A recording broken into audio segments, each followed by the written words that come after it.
अहमद खान साहब, फवाद अहमद मुख्तार साहब, खालिद महमूद खोकर साहब और ख़वातीन व हज़रात, अस्सलाम वालेकुम। मैं माजरत ख़्वाह हूँ कि आप की मेज़बानी वहाँ मौजूद नहीं हूँ फिजिकली, मगर बिल्कुल करीब में मौजूद ज़रूर हूँ। जो मगर ये आपका घर है, आपने मुझे कुछ दिनों के लिए यहाँ जिम्मेदार ठहराया ज़रूर है, मगर ये आप ही का घर है जहाँ आप तशरीफ़ लाए। तो मुझे ये ऑफ़र किया गया था कि मैं सिर्फ गुफ्तगू कर लूँ, मगर मैंने ये ऑप्ट किया कि नहीं, मैं महफिल में बैठना चाहता हूँ, इस वजह से कि जो मसाइल हैं किसानों के वो मैं सुनना भी चाहता हूँ, मुझे खुशी भी होती है। और जिन चीज़ों का यहाँ पर जिक्र हुआ तो मुझे वाकई बड़ी खुशी हुई कि पाकिस्तान के अंदर इस साल जिस अंदाज से सरप्लसेस आए हैं और जिस बात का ये जिक्र किया गया कि तकरीबन इजाफी 1100 अरब हमारा किसान भाई अपने घर लेकर गया है, तो ये मेरे लिए बड़ी खुशी का बायस है। खोकर साहब ने इस बात का भी जिक्र किया कि ये जो हमारी एग्रीकल्चर सेक्टर है उसकी वजह से हम बड़ी बड़ी मुश्किलात से 9/11 के बाद भी और कोविड के बाद भी जो हमारे यहाँ कोई भूखा नहीं रहा, उसकी बड़ी वजह यह है कि हमारा किसान जो है वो बड़ा फाल है और हमारी जमीन बड़ी जरखेज है। उसके साथ साथ कुछ इन चीजों का भी जिक्र हुआ कि पिछले दिनों और पिछले दहाइयों के अंदर जो हम रिसर्च के साथ और दुनिया के साथ प्रोडक्शन यील्ड के एतबार से जो हम साथ चल नहीं सके हैं, तो उसके अंदर कुछ दिनों में कभी कभी ये हुआ कि गंदम की फसल और पिछले दिनों कपास की फसल अच्छी नहीं हुई। मैं समझता हूं कि दो चंद चीजों की गुफ्तगू बहुत यानी बाइल्म गुफ्तगू आप सब लोगों ने की, मगर इसके अंदर एक ब्रॉडर पर्सपेक्टिव का भी आपने जिक्र किया और फखर इमाम साहब ने भी किया और सब ने किया। जो चीजें जरूरी हैं पाकिस्तान के अंदर, उसके अंदर पानी और पानी की किल्लत के एतबार से क्या हो सकता है और पानी के यूसेज के एतबार से क्या हो सकता है। तो लिहाजा उन्होंने तो जिक्र किया और बताया भी कि आपको ड्रिप इरिगेशन जो हर जगह नहीं चलेगी मगर स्प्रे इरिगेशन हो सकती है। जो फ्लड इरिगेशन का हमारा सिस्टम है कि एक तरफ से पानी देना शुरू करो, वहां 5 फीट जमीन के अंदर तक जाएगा तो दूसरे कोने में खेत के दूसरे कोने में 6 इंच तक जाएगा, जबकि जरूरत सिर्फ 6 इंच पानी की हो सकती है।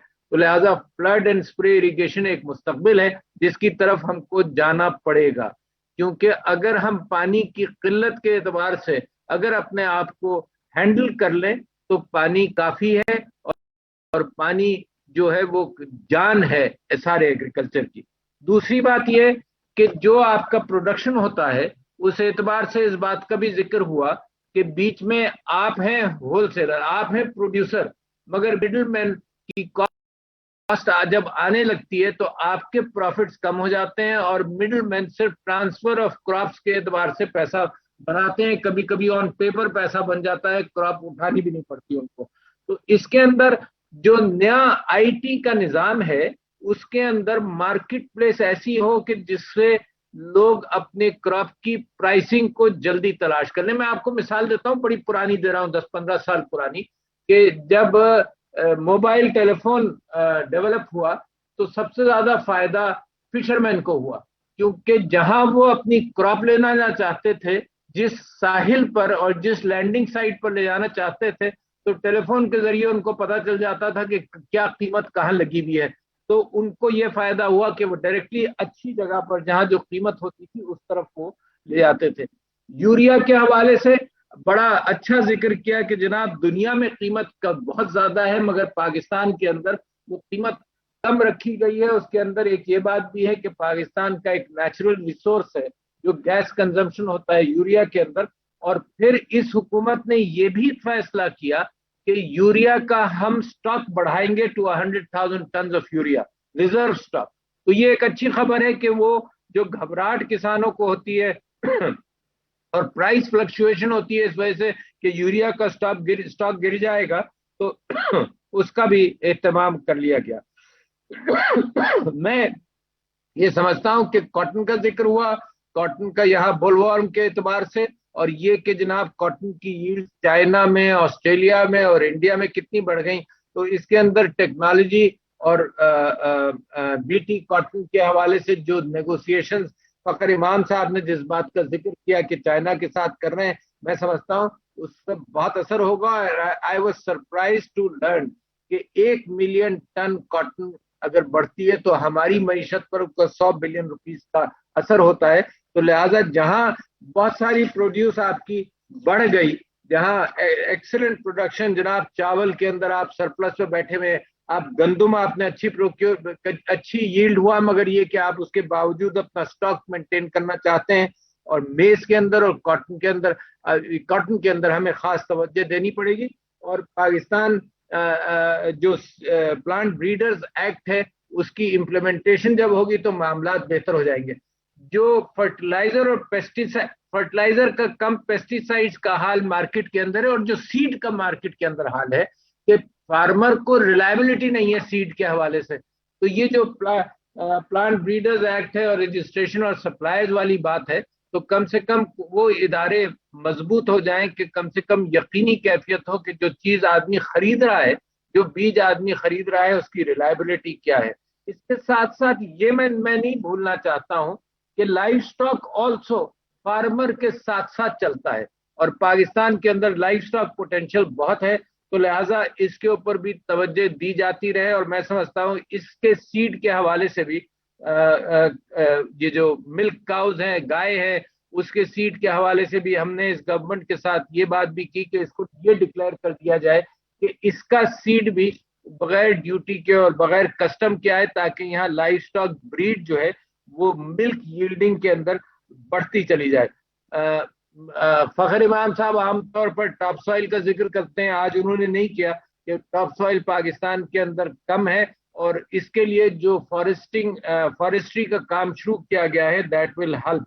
साथ साथ जनाब क्रॉप सब्स्टिट्यूशन, मैं समझता हूं कि हाई वैल्यू क्रॉप्स की तरफ भी जाना चाहिए और लो वैल्यू क्रॉप्स की तरफ से हट भी सकते हैं। और साथ साथ आपको ये भी देखना पड़ेगा कि पानी के ऊपर कौन सी क्रॉप ऐसी है जो पानी पर एक्सपेंसिव है।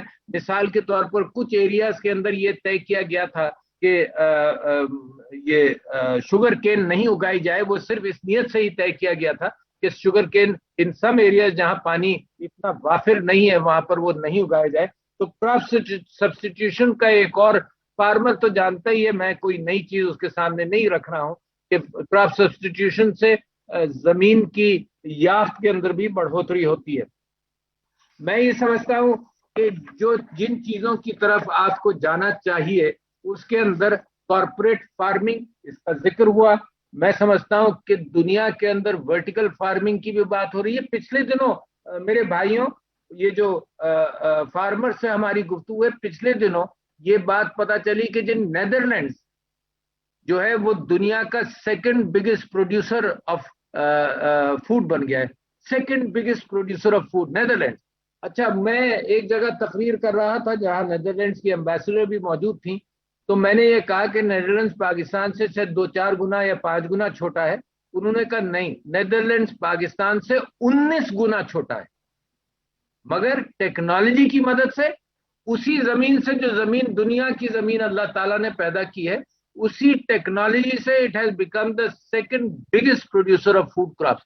तो लिहाजा इसका मतलब कि पाकिस्तान का पोटेंशियल तो बहुत ज्यादा है। अगर हम मौजूदा साइंस के एतबार से अपनी चीजों को चेंज कर लें और बड़ी जल्दी चेंज करें, क्योंकि वक्त नहीं है। एक तरक्की याफ्ता मुल्क जो है वो तेजी से ये फासले तय करता है। तो मैं समझता हूं उसके अंदर कॉर्पोरेट फार्मिंग एक रास्ता खोलेगा। उसके अंदर वर्टिकल फार्मिंग जो है, जब जमीन कुछ जगहों पर वर्टिकल फार्मिंग से यील्ड बहुत ज्यादा हो जाती है। हाइड्रोपोनिक फार्मिंग है कि जिसके अंदर जमीन की भी जरूरत नहीं, सिर्फ पानी, और पानी के अंदर न्यूट्रिएंट सारे मौजूद हों।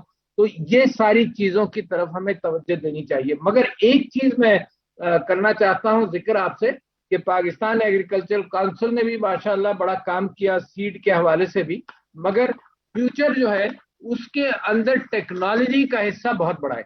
पाकिस्तान के अंदर रोबोटिक्स, आपने सुना होगा, मैं कहता हूं कि पाकिस्तान के अंदर मुमकिन है, पाकिस्तान के अंदर मैन्युफैक्चर करना शुरू कर दिया है स्टार्टअप्स ने रोबोट्स।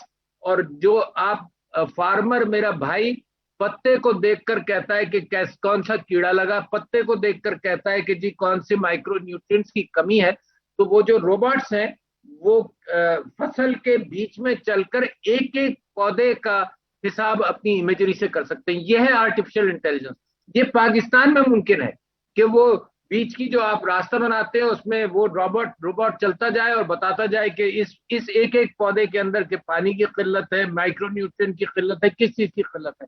क्योंकि जो आप पत्ता देखकर और पौधा देखकर तशखीस करते हैं, वही इमेजरी आर्टिफिशियल इंटेलिजेंस के पास लाखों इमेजेस है, उनकी बुनियाद पर यह काम हो सकता है। और इस अंदाज से जब हो सकता है तो इसका मतलब कि यील्ड हमारी बेहतर बहुत सारी चीजों से मिलकर, यानी अगर नेदरलैंड्स के अंदर हो रही है ना, तो ये सारी चीजें मिलाकर वो नेदरलैंड्स के अंदर ये कैफियत बन गई, तो पाकिस्तान में क्यों नहीं बन सकती।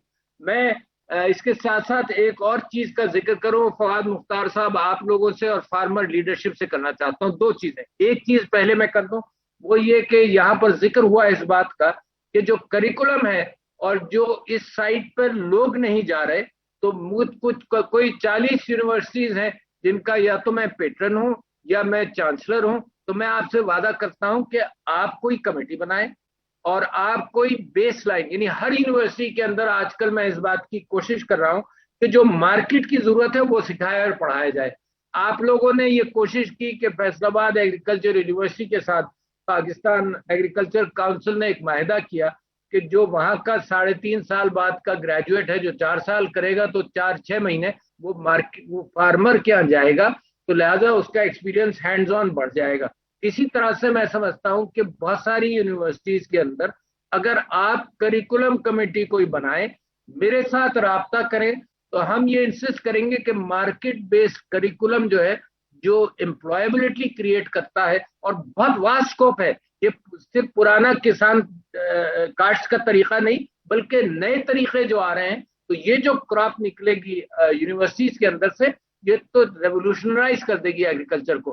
तो मैं ह्यूमन रिसोर्स डेवलपमेंट में आप लोगों से गुजारिश करता हूं कि इसके अंदर मेरी मदद कर दीजिए ताकि वो यूनिवर्सिटीज के अंदर वो सिलेबस आना शुरू हो जाए। और साथ साथ आपने सही फरमाया कि लोग इसको एज अ चॉइस सब्जेक्ट उठाएं। आखिरी बात मैं आपसे कह रहा हूं कि इस हुकूमत ने एक बेहतरीन काम किया, वो ये कि आपके साथ कंसल्टेटिव बात कर फखर इमाम साहब को मुबारकबाद देता हूं, इतनी ह्यूमिलिटी के साथ ये सारे काम करते हैं कि आपके साथ कंसल्टेटिव बेसिस पर हुकूमत ने जो नए इक़दाम किए हैं, तो मैं समझता हूं कि ये क्रेडिट इस हुकूमत को जाता है। अब यही कंसल्टेशन कंटिन्यू होनी चाहिए, यही पॉलिसीज अगले 5-10 साल तक चलनी चाहिए, इनको पहिए लगने चाहिए। ये कंटिन्यूटी ऑफ पॉलिसी जो है वो ये बेइंतहा जरूरी है। तो लिहाजा ये कंसल्टेशन, कंटिन्यूटी ऑफ पॉलिसीज, और ये जो सोना उगलने वाली जमीन है, इससे एक्चुअली सोना उगलवाया जा सकता है। किसान मेहनत करता है, पानी की किल्लत को हम हैंडल करें कंजर्वेशन के एतबार से, जहां जरूरी हो। ये ग्राउंड वाटर जब पंप कर रहे हैं तो पंजाब के अंदर सोडिक सॉइल हो रहा है, उसकी तरफ एहतियात करें। कोई ना कोई छोटा मोटा इस निज़ाम के ये कंजर्वेशन हो। लाइनिंग ऑफ कैनाल्स अब पाकिस्तान में बहुत अच्छे अंदाज से हो चुकी है, तो जो चीज इंडिजिनाइज करने की जरूरत है उन चीजों को इंडिजिनाइज करें। और मैं समझता हूं बड़ा ब्रिलियंट फ्यूचर है एग्रीकल्चर का, but the policies must continue. वो पॉलिसीज की कंटिन्यूएशन के हवाले से जो भी आप स्कीम बनाएं, ये जो आपको माशाल्लाह 1100 अरब ज्यादा यील्ड मिला है, इसको अपनी डेवलपमेंट के अंदर और साइंटिफिक डेवलपमेंट के ऊपर अगर आप इन्वेस्ट करें, तो अगले सालों के अंदर अल्लाह ताला हमारी और आपकी सबकी मजीद मदद करे और इसी तरह से पाकिस्तान की यील्ड बढ़ती जाए। तो मैं आप सब लोगों का बेइंतहा मशकूर हूँ। फिर से माजरत करता हूँ कि मैं बिल मुशाफा आपको आपके घर में वेलकम नहीं कर सका, बट अब मैं दुआगो हूँ कि पाकिस्तान की फार्मिंग इंडस्ट्री तरक्की करे, और जितनी मेहनत है, मेरा घर, मेरा दफ्तर भी हाजिर है इस काम के लिए। बहुत शुक्रिया। अस्सलाम वालेकुम। सदर ममलूक डॉक्टर आरिफ अलवी ऐवान सदर इस्लामाबाद में यौम किसान के मौके पर सलाम किसान तकरीब से वर्चुअल खिताब कर रहे थे। उन्होंने कहा कि इस साल किसानों की आमदन में 1100 अरब रुपए का इजाफा हुआ है। हुकूमत ने यूरिया का स्टॉक बढ़ाने का फैसला किया है, जो कि किसानों के लिए एक अच्छा इकदाम है, और कपास की पैदावार बढ़ाने पर हमें तवज्जो देनी होगी।